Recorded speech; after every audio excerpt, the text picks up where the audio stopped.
Dear listeners, Assalamu alaikum, a very good evening and welcome back to Friday Night Fusion, the new sound of Great Britain. We are, of course, in an interesting discussion with Dr. Mordechai Kedar, who has joined us all the way from Israel today to talk about the Israeli-Palestinian issue as well as peace in the Middle East in general. And some of the issues that we've been discussing with Dr. Kedar have been ones of an interesting nature. I'd like to welcome you back to the program. We are also joined in the studio by Ruth Jacobs from the Israeli Information Center here in Birmingham. And a very good morning to yourself as well, Ruth. Thank you very much for joining us today on Unity FM. It's a pleasure. Thanks for inviting me. We are going to speak to you in a second about Jewish-Muslim relations on a local level here in Birmingham. But if we can resume our discussion with yourself, Dr. Kedar, a lot of people may say that whatever the geographical and tribal divides may be in the Middle East, and the system is very different to perhaps what it is here in the UK, for example, what we can't move away from is the fact that a lot of people accuse the state of Israel of not allowing the people of Palestine to actually live in peace and security. Surely, if the state of Israel can live in a relative sense of prosperity, the people of Palestine should also have the same right. A lot of people point at the fact that if you look in Gaza, for example, as declared by the United Nations, over 90% of the water is unfit for human consumption. You have an unemployment rate something to the tune of 660,000 plus. You have over 85% of families relying on charities just for survival. Surely, if we are to move towards a fair and just system in the Middle East, some may argue that the state of Israel should actually move forward and allow the Palestinians to live in peace. And do you regard it as a fault of the state of Israel that actually we see such levels of dire poverty that exist in Gaza, the West Bank, and obviously the affiliated refugee camps across the Middle East? Well, this data is a bit inaccurate, because in Gaza, for example, there are 800 millionaires who made their money out of smuggling goods into Gaza, and they take taxes from these on, take part of it out of it. Secondly, in the West Bank, the income per capita in the West Bank is much higher than in Egypt, because of various reasons, mainly because of the money which is pumped into this place from all over the world, only because of these slogans about poverty. Definitely, there is much information which is not brought to the knowledge of the people about what happens. And if you see today the houses which the Palestinians are living in the West Bank, many of them look like palaces, and definitely they enjoy much better life with Israel inside of them, rather than people in Syria today, especially in Egypt, in Yemen, in Libya, and in Bahrain as well. So compared to other Arabs in the Middle East, Palestinians in both West Bank and Gaza enjoy much better life than their brethren in many parts of the Middle East. And look, there are other Palestinians inside Israel. And as you might know, 20% of the Israeli population are Arabs. Most of them are Muslims. They enjoy the Israeli democracy. They definitely are part of the Israeli economy. And they are, I don't see any lines of Arabs who can leave Israel who are actually leaving Israel only because they can. So definitely they would stay in Israel, even if we claim that they are discriminated against. And just imagine if Israel would let the Arabs from all over the Arab world to come to Israel, millions of them will come to Israel, especially from Egypt. When you see how many people from Egypt try to infiltrate into Israel every day, to a degree that Israel had to build a whole fence along the Israeli-Egyptian border in order not to be flooded by people who try to infiltrate into Israel. So you can criticize Israel very harshly, yet people in the Middle East still know on what side of the bread the butter is smeared. However, a lot of people may say that whilst you argue there are 800 millionaires in Gaza, a lot of people say, where is the proof for that? And secondly, some may perhaps argue that these figures that you dispute are actually figures that the likes of the United Nations have come up with. The over 90% of water being unfit for human consumption, for example, is a statistic the United Nations have actually issued themselves. So surely these statistics cannot be disputed, judging by the reliable sources from which they originate.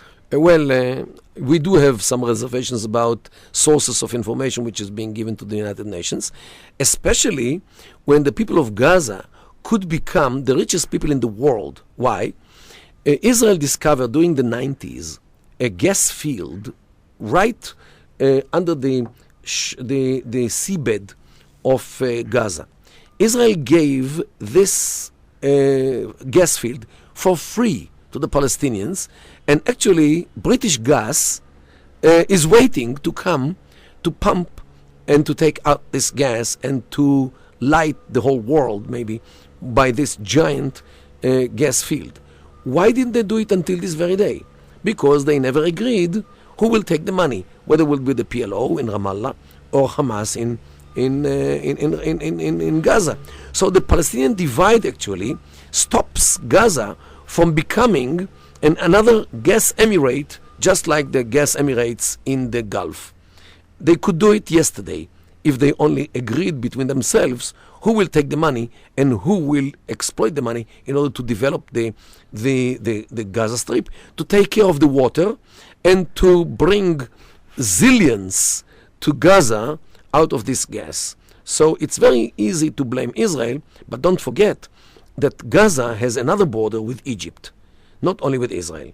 So whoever blames Israel for blocking anything from Gaza should come to Egypt with the same problem, because Egypt is the one who takes part in the blockade on Gaza, just like Israel. And of course, the blockade you mentioned has been a point of very interesting debate over the years. A lot of people may turn around and argue that perhaps when we look at the blockades that have existed on the Gaza Strip, obviously we remember the 22 days of bombardment back in 2008. A lot of people may say that sometimes, whilst they recognize the importance of Israel being able to protect its national security, and that is a right that it has, they have been accused of disproportionately reacting towards the issues that exist. For example, if a rocket is fired into Israel, of course it's a action that has to be condemned, but then Israel has been accused of disproportionately responding to that. So don't you think that actually, whilst you may have your opinions rather sympathetic towards the Israeli side of things, isn't there a sense of perhaps Israel measuring their response and perhaps reviewing their actions sometimes when they look at their relationship with the Palestinians? Because a lot of people see the blockade and they see a lot of restrictions being imposed upon the Palestinians, and even after the blockade has been removed, you still have a number of Israeli checkpoints that exist within Gaza and in and around that particular area. No, within Gaza, there is not even one Israeli, so there is no even one roadblock inside Gaza. But the thing is that people count the 22 days of the Cast-led operation. People do not count the 8 years in which missiles from Gaza were falling on Israeli cities like Sderot and Ashkelon and the surrounding area around Gaza. So thousands of missiles fell on Israel, but this was no news. Maybe because of the bias of the media, maybe because not so many casualties. But look, I'm not sure how Great Britain would behave when some missiles will fall on Birmingham and in London from, let's say, the Canal Islands or from France. I'm not sure how would be the English retaliation, or how big it will be, how disproportionate will it be. I don't know. But why should people expect that Israel would tolerate missiles falling on Israeli citizens and not retaliate after 8 years of warning again and again and again all those who dare to do it. So Israel did what it did, and I think that the silence between Israel and Gaza through the last, of course, once in a while we have problems, but generally I think the people in Gaza do remember what happened, and they restrain themselves from harassing Israel. And once in a while, unfortunately, we have to remind our neighbors that Israel has sovereignty, and they should honor the Israeli sovereignty. However, I do see changes, because when we talk today about peace in the Middle East, people stopped blaming Israel for everything which goes wrong in the Middle East.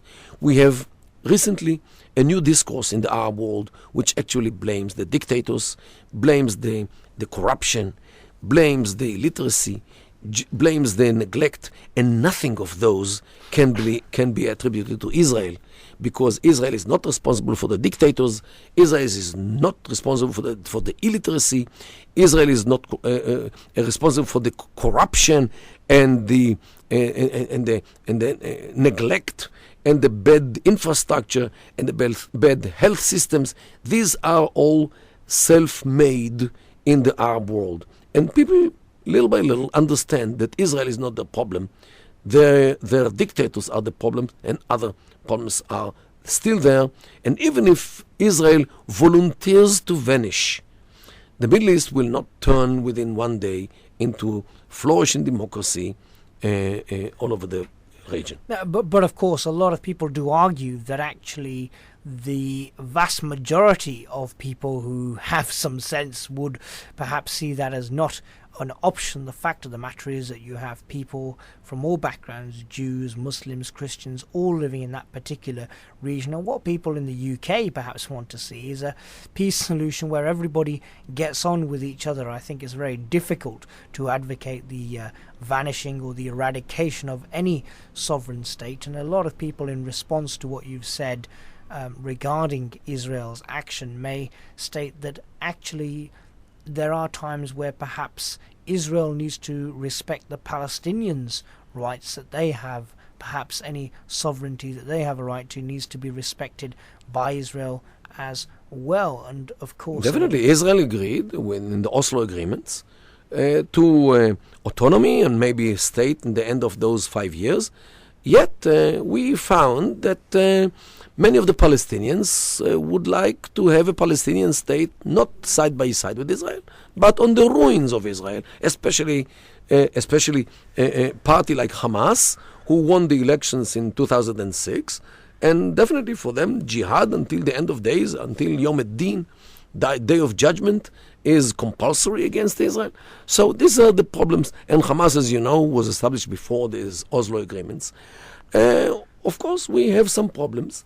And I do hope, I do have a basis to hope that finally there will be good life in between Israel and Palestinians, because the precedent inside Israel, as you know, as I said, 20% of the population in Israel are Palestinian Arabs, and they live peacefully with us Jews. I myself have many good friends within the Israeli Islamic movement, which is part of the Muslim Brotherhood, the worldwide organization of Muslim Brotherhood. And believe me, they are not Zionists, but yet they prefer to live inside Israel rather than living in any of the Middle Eastern alternatives. And this is a proof that there is a way for Jews and Muslims and Christians and Alawis and others to live together peacefully, accepting each other. And I think here in Birmingham also, we can see very nicely how Jews and Muslims live very nicely together. And Ruth can elaborate about this. Yes, I'm absolutely. more than sure. In fact, if we can move on to that would be great. Obviously, if we look, Ruth, on a local level, Birmingham is a very diverse city. We pride ourselves on our diversity, our multiculturalism, our multi-faith society in which we live. And of course, Judaism and Islam are religions that have a lot in common with one another. We may disagree on issues like the Israeli-Palestinian conflict and other things that have been raging on for many years, but we do also have quite a lot of similarities. Yes, and we try to build on those.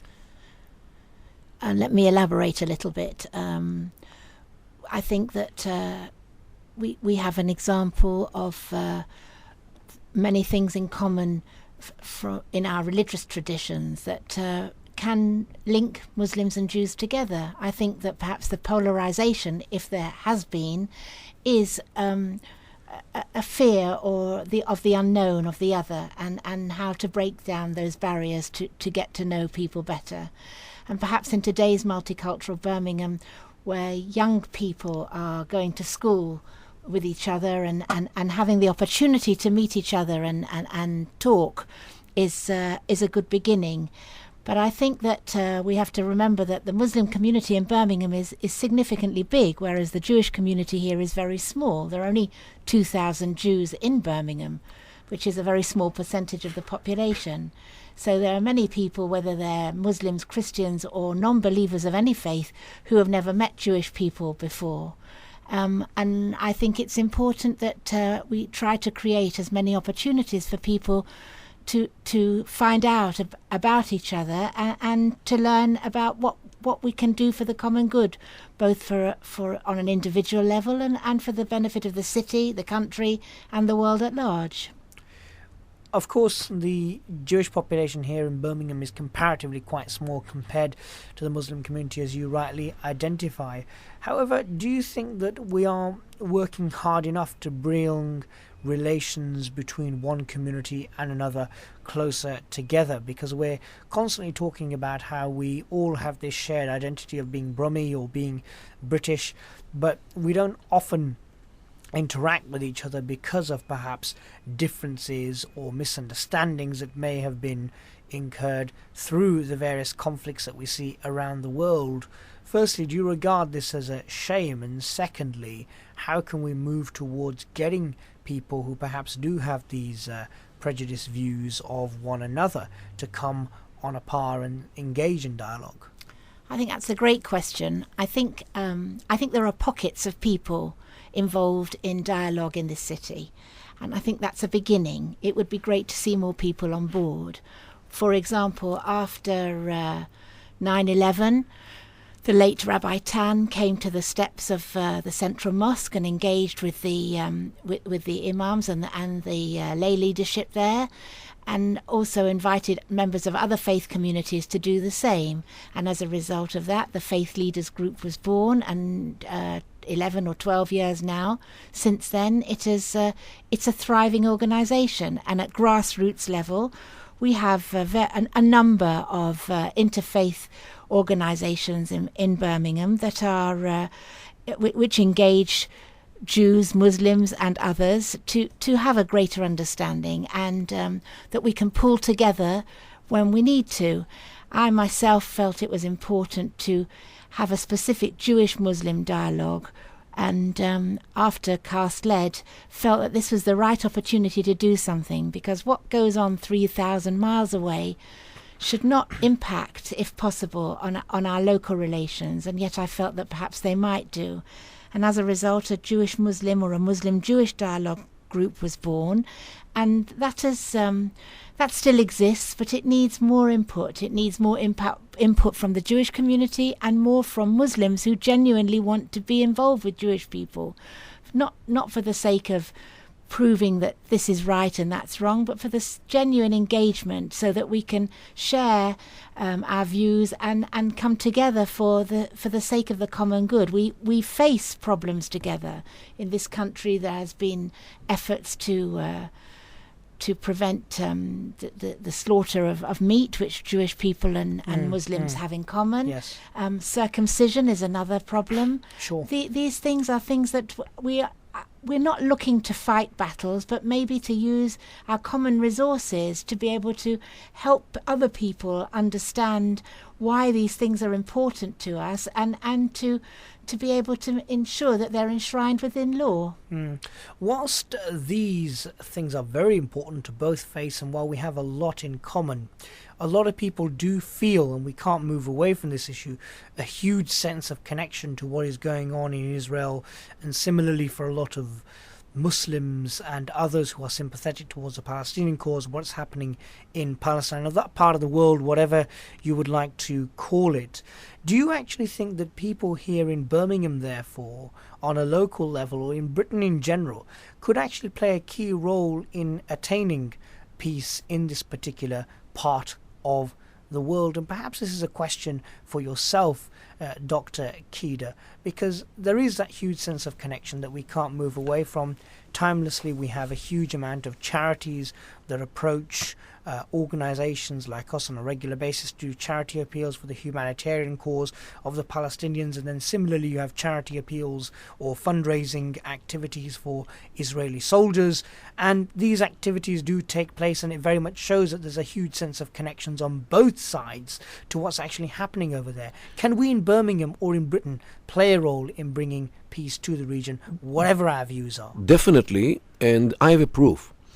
I myself, I do sit with the leaders of the Islamic movement in Israel to discuss together issues connected to education, to drugs, alcohol, which we both see the same problem with youth, permissiveness, lawlessness in some kind of neighborhoods, which we both suffer from the same thing. Means, and when I talk about permissiveness and drugs, maybe alcoholic beverages as well, I think that Jews in Birmingham and Muslims in Birmingham view these problems from the same point of view.